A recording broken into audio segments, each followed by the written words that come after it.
Good morning. Yeah. Any plans for 1 a.m. was out of the door this morning. I actually woke up within the hour. So, this morning we're gonna be talking about the Svadhisthana or the second chakra. It's quite exciting actually. When I think of the Svadhisthana, I think of addictions, I think of the number 6, I think of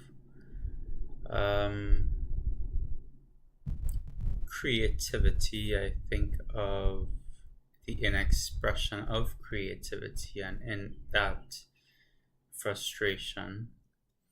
But color, I think of yellow, and I think of the analogy of a bowl of water, right? And if your bowl has fallen a few too much times, there's likely that it's got a couple of cracks in it. And if your bowl has cracks, no amount of water that you fill in it is going to hold, it's going to seep out and fall away. And so this Svadhisthana is just like this. It's more about wants. And it's the battle between wants versus needs. And if your cup is leaky, you could never have enough. So there's 3 states. There's not enough, there's enough, and there's more than enough. And at each point in life, all of us will fall on some tangent of that. Now it could entirely be a mind thing, but think of it in a real life situation.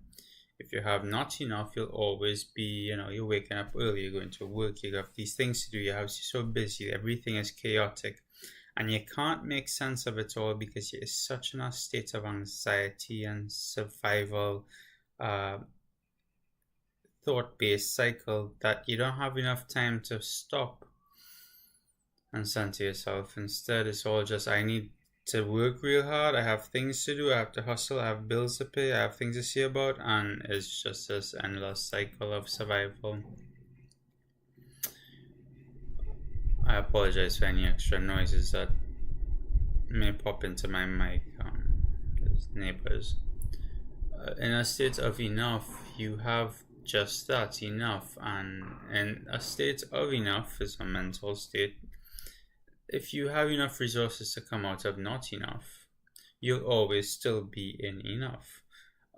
Example, let's say tomorrow we do an experiment of about 5 different people, and each person we'd give them a $3,000 a month to live off of, do everything they need to get done. That's groceries, that's bills, that's whatnot. Let's just say hypothetically that 3,000 covers all of their basic needs plus a little extra to save or to spend in whatever way they see fit. And at the end of 3 months, all of those 5 people spend all of their 3,000. One perhaps save a little bit on his side, and they manage to get like extra 500, 100 every month they save. So that matters in maths, but you know what I mean. They save a little something. That little something is just that. It's a little something. It's not a savings. This is not a substantial amount that they could utilize to do something in their life productively, in a way that makes them take a full step. It could support them. Now let's say from the 3rd month we give all of them $10,000 each. There's a big jump. Well, I guarantee you within 3 months, if you take a look at those people again, they're going to match their living status with their income earning resources status. And just like this, once it levels out and the initial hype dies out, it becomes the norm for them that they spend an average of 9 to 10,000 a month or 7,000 within that range, because they're in a state of enough. No matter what their income level rises at, their livelihood will rise to meet that. And they'll be in a state of, despite all of the money I have, surprisingly, I just have enough to do what I want to do. I just have enough to get things done. But in perspective, when we look back, they compared to where they were, if they were just living off of bare necessities at 3,000, having $10,000 now means that they're living three times and a little something more than they were back then, which means that they could still live like that and have a lot put aside to open a business and propel themselves into more than enough. But they don't see that because the cup that's leaky for them to hold and be worthy of having more needs to be sealed shut first to be able to hold that water. Well, that was the last day we was talking about Muladhara, which is your first chakra, which is basically the cup. I think I'm mixing it up, but it's important I say it still. And more than enough is literally having more than enough. No matter what you do, where you go, the universe is always given to you. You're always in abundance, despite what it may look like. You always feel fulfilled to the level and extent that the universe is just given to you. Now, that is a correlation from my perspective between the first chakra and the second chakra. The sealing of the cup. Now the Svadhisthana, the second chakra, deals with shame. It's that now you have a cup and you have water in this cup. A teacher of mine previously who taught this to me said, if you piss in the cup, no matter how much water was in there, in that cup now is still piss. It's just piss. It's all it's going to be, piss. You can't scoop out the piss. The entire thing is contaminated. You need to throw it all away, wash your cup, and fill it again.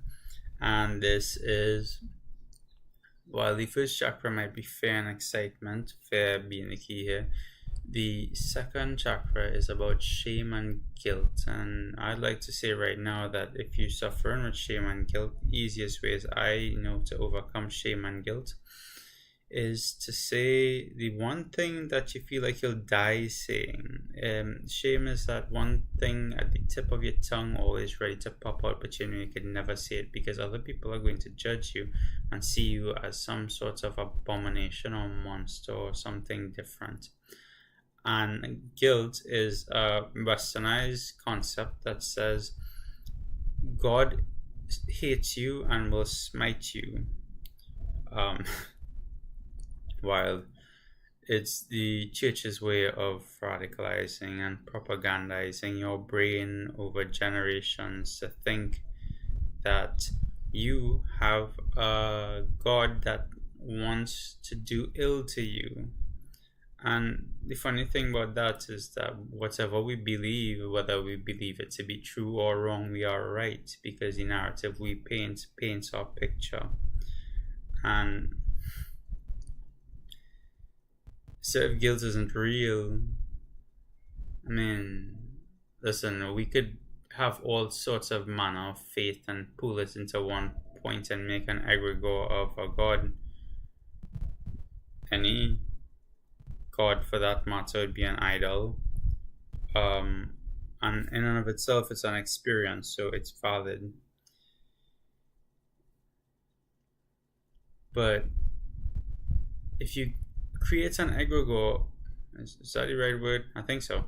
You create an egregore, a false god or a perceived god, you give it power, and it has power because it's created by the many pools of faith of the human divine being directing energy towards it. If you believe it to be a negative God or God who will smite you, it will have that effect to you. If you believe it to be a loving God and a God who helps and supports you, that's what it will be for you. Perspective creates reality. Well, at least everything is perspective if we're all just awareness floating around. But I guess there's a bit more deeper concept that could potentially we could talk about another time. Um, right. So shame, the easiest way to get over shame, in my perspective, is to literally say it to someone within a community who will hear your words without judgment and just let them pass. And you'll see, I've noticed a couple of things from communities online. I spend my time amongst many different friend groups to see different perspectives, how different people see the world, and I think I like doing that, or at least I used to do it for a long time. And a lot of people, I realize, they shame other people because they're like, well, you should have more shame. You should be more ashamed of yourself than doing something so cringe. And that's their perspective. And I'm not going to say that they're wrong because at some point in time in my life, I'm sure I was there as well. And it's definitely an experience. But in and of it, I've seen that despite what may be cringe, doing the act of what you want to do in your creativity is 100 times more aura farming, in my opinion, than just going about it with the idea that somebody's going to judge you. The act of shame stops you from proceeding or acting on what you want because you think other people are going to look at you in a funny type of way. And this all boils down to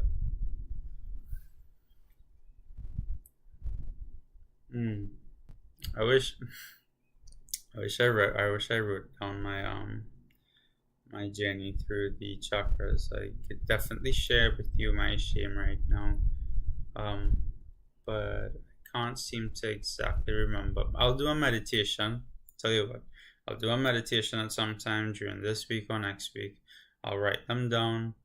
Um, and I'll next time we're talking about these topics, I'll revisit it and I'll let you know because this is my belief that when I share what hurt me, it opens up the vulnerability in you who are listening and watching this to be able to feel seen, that you're not the only one, and no amount of intellectualizing shapes this feeling. It's a feeling, it's not an intellectual aspect. It's a different part of your body of awareness that feels it, that experiences it. And it creates that openness for you to heal as well. So I think it's important that I have that transparency to share with you. I can't remember at this moment. Anyways, let's get into a short meditation.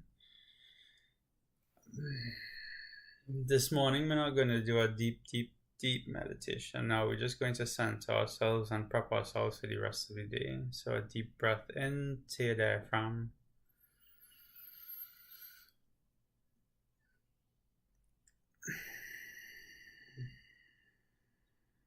And just breathe normal like this. Become conscious of your breath first.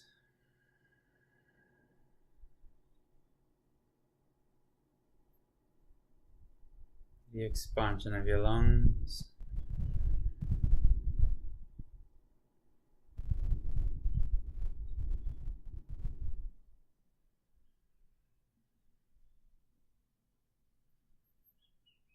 How the air feels going into your lung and at the back of your throat.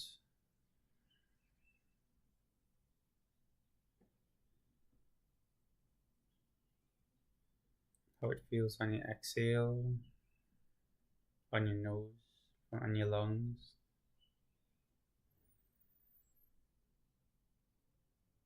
Allow your body to just relax with every exhale now.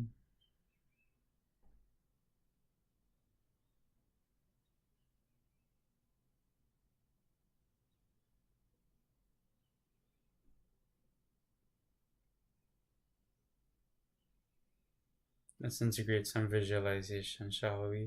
Vision a green orb in the center of your chest. Right where your heart should be.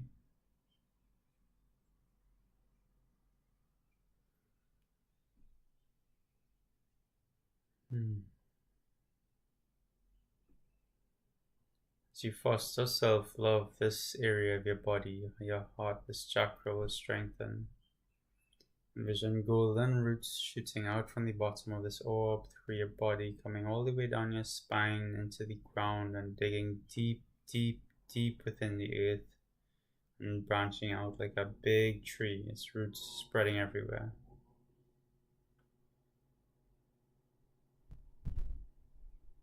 Continue to breathe normally.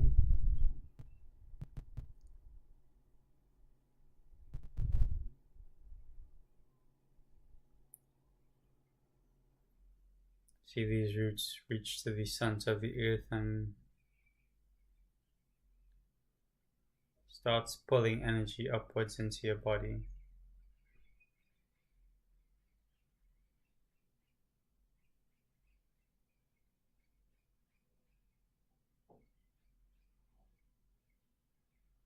With every exhale, continue to relax.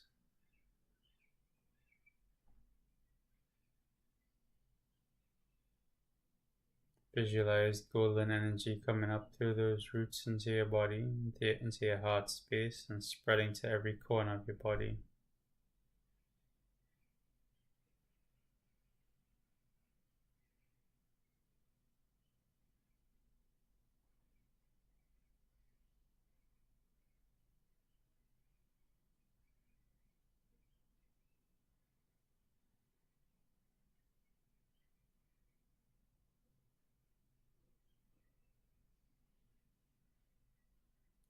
See white branches now shoot up from the top of the green orb in your chest, going above your spine, shooting out of your skull into the sky, to the very height, the highest you could possibly imagine. It's shooting out and spreading away around, matching the roots formation from earlier.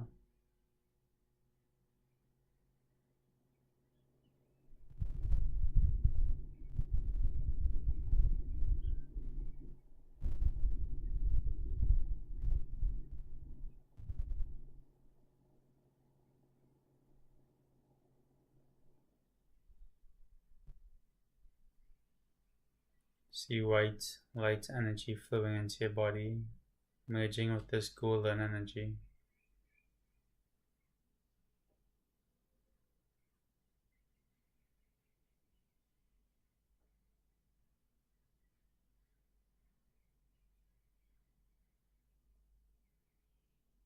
Continue to breathe normally.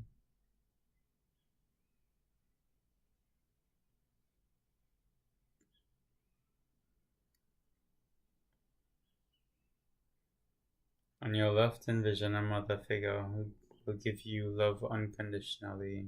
And if not, imagine a goddess of your choice who's there for you, or a symbol that you relate unconditional love to.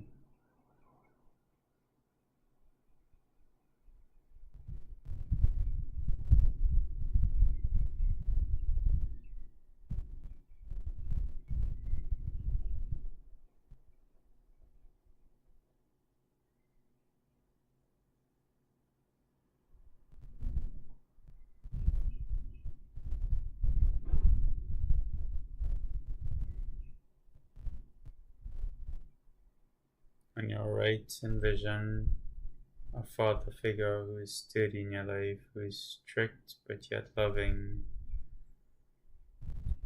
or a symbol to represent this.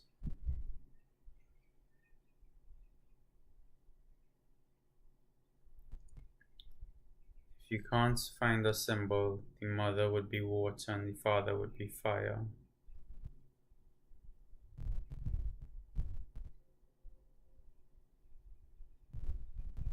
Water, of which all life originates, and we can't have life without water, and fire for the energy required to take action in this world.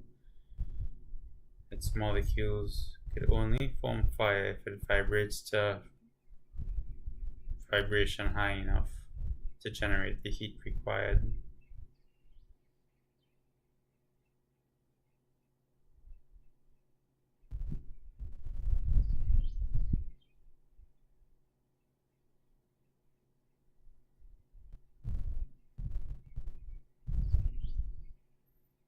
Sit here and just breathe normally now until you're ready to get up and the meditation is over.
right. Oh. I'm going to go need some flour now to make some bread. I love you. Have a good day. I'll see you tomorrow.